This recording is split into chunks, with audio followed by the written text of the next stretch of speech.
उपमुख्यमंत्री देवेंद्र फडणवीस यांनी नागपूरमध्ये पत्रकार परिषद घेऊन माध्यमांसोबत संवाद साधलाय। पंतप्रधान नरेंद्र मोदी यांनी भाजपचा जाहीरनामा जाहीर केला। या जाहीरनाम्याची माहिती देण्यासाठी त्यांनी आज पत्रकार परिषद घेतली। जाहीरनाम्यातील विविध तरतुदींची माहिती देताना त्यांनी प्रसार माध्यमांच्या प्रश्नांना उत्तरे दिलेली आहेत।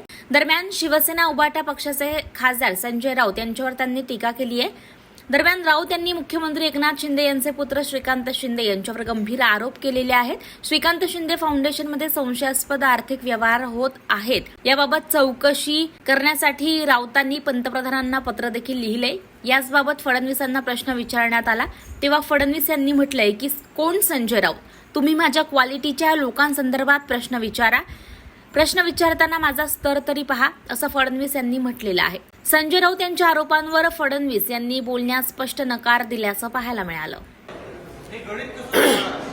असं आहे, हा गरीब कल्याणाचा अजेंडा आहे, लोक कल्याणकारी अशा प्रकारचे राज्य आहे।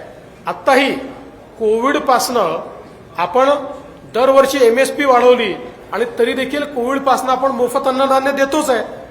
त्यामुळे MSP पण वाढणार आणि मोफत अन्नधान्य देखील दिलं जाणार।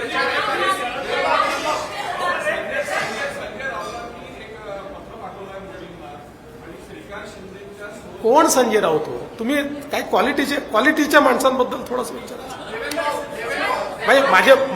माझा स्तर पाहूनही थोडं विचार।